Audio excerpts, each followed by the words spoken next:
Hello viewers, welcome to IT System Admin and Information Technology Learning Tutorial channel for you.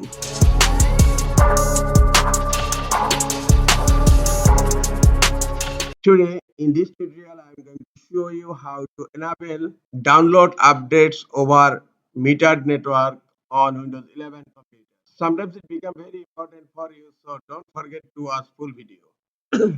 To enable download updates over metered networks on Windows 11 computer, right click on Start menu. Click on Settings.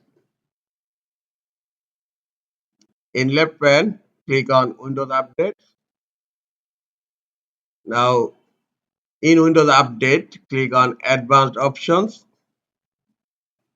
And here you will find Download Updates over metered network, over metered connections. And now it's turned off.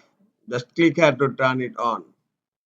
Download Updates over metered connection is turned on right now on my Windows 11 computer. This is all for today. Hope this tutorial is helpful for you. Keep watching for next tutorial. Thank you very much.